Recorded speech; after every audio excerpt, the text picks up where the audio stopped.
as we are concluding the lesson now. So, class, who was Shaka Zulu? Okay, Tobega, you may try. Who was Shaka Zulu? Or which Ibuto trained Shaka Zulu and so Shaka Zulu as a man who had a good leadership skills. Okay, Tobega, you can try. Very good, Tobega. Limtetwa chiefdoms. So which means Shaka Zulu was trained by the Ibuto Lava Mtetwa. Okay, thank you. So one Ndwandwe had defeated the Mtetwa. We turn attention to the what?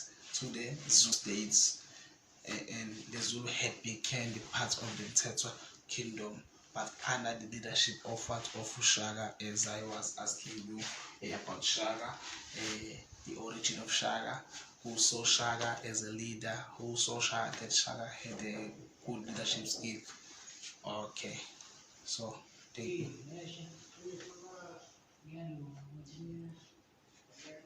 So when time goes in 1819, the Ndwandwe, the Zulu, and the battle took place banks of Shaka River. This battle,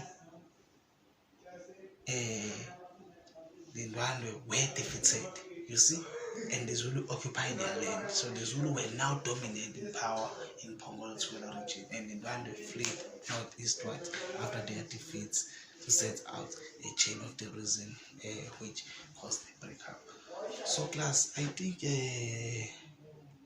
this is what I teach you before. So therefore, Shaka born into the Zulu clan and lived along the Shaka River as the legitimacy son of the chief Cesar Corner. Shaka was discovered by his father, was not considered head chieftainship, which means Shaka was not trained by his father. He was trained by the army of Kwamteto, where his bravery and leadership qualities were soon noticed by the Dingiswayo. When Cesar Corner died in 1816, Dingiswayo made Shaka chief of the Zulus. So I think class, I told you before that the ones who saw or the ones who noticed the bravery and the leadership qualities of Shaka, it was Dingiswayo. But after his father died about 1816, so Dingiswayo appointed Shaka as a what class? As a chief.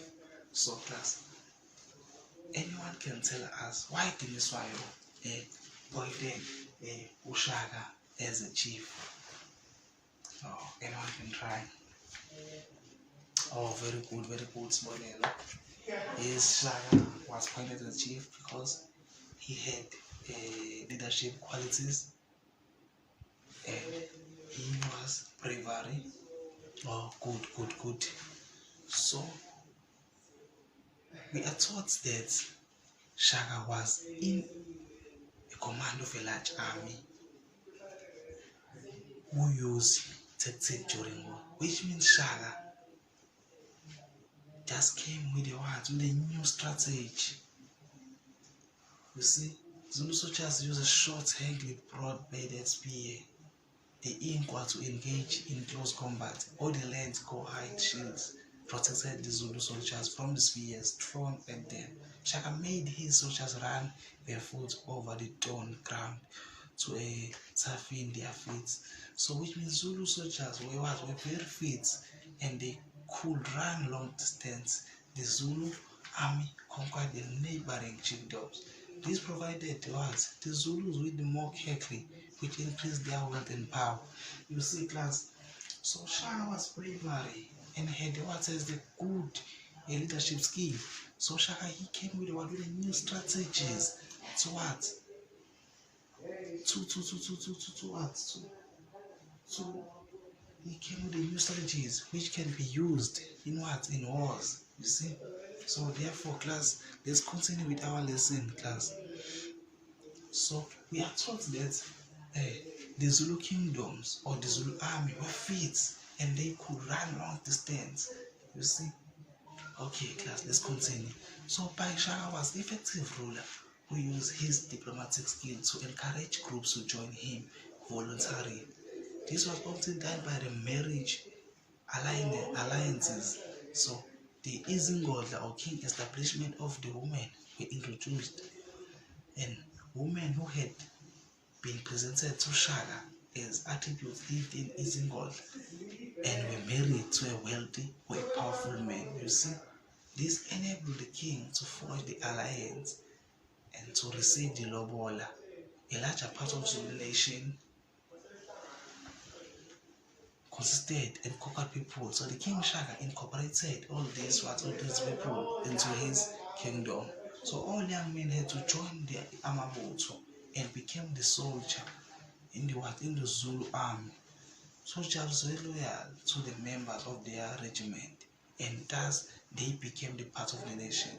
Shaka introduced the national ceremonies such as the first fruits nationhood. All members of King Shaka kingdom were encouraged to call themselves Zulu.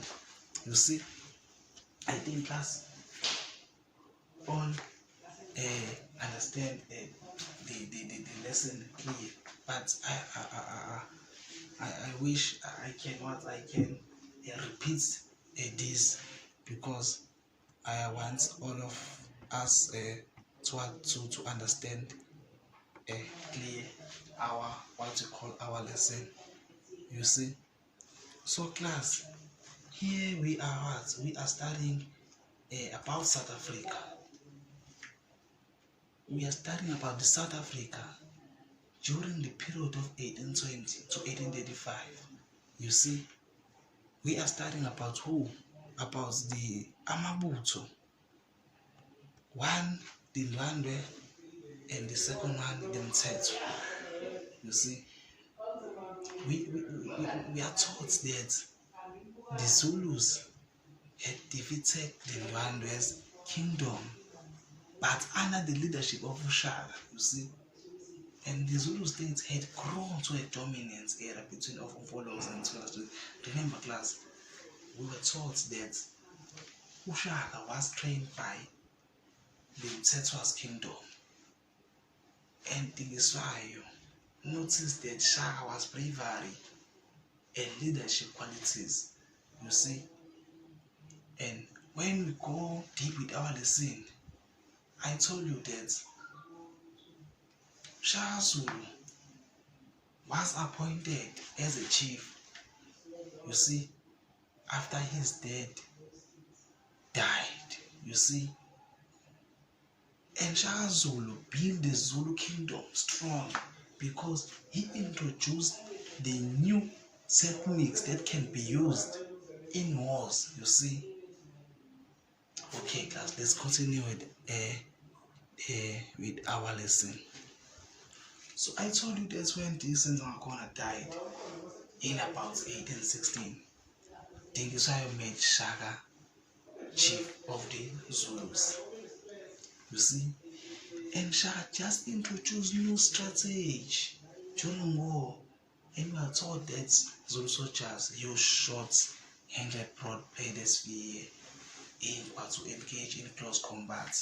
Boldly and hard shields protected to the shoulders from the spears. At them, Shaka made his soldiers to run barefoot over the thorny ground to toughen their feet. And we are taught that the Zulu kingdom were strong. They could run long distance. You see, the Zulu army conquered the neighboring chiefdoms. You see, which means the Zulu chiefdoms, they came together. And this provided the Zulu more carefully, which increased their wealth and power.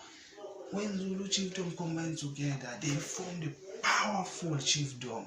You see, class, they formed the powerful chiefdoms, and they increased their wealth and power because, as you see there, that These are Zulu kingdoms. You see, they came together to form the strong, what we call the chiefdom, and they increased their wealth. You can see even these pictures. They had lots of what we call cows, etc., etc. As you see there, you see. But let's continue with our lesson.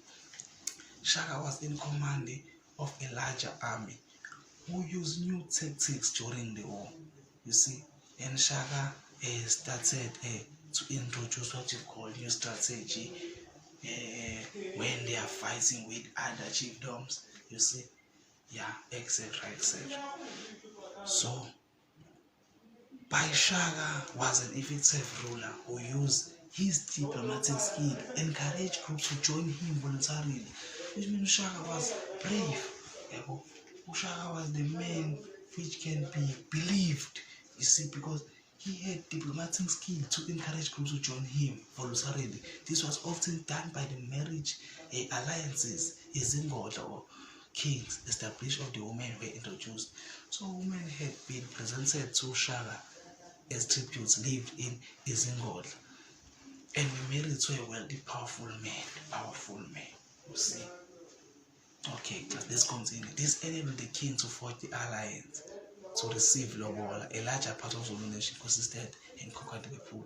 King Shaka incorporated all these people into his kingdom. All young men had to join the Amabutu, you see. The young men, the young and energetic, just joined the white Amabutu, the Zulu army. Soldiers were loyal to the members of their regiment. Thus they became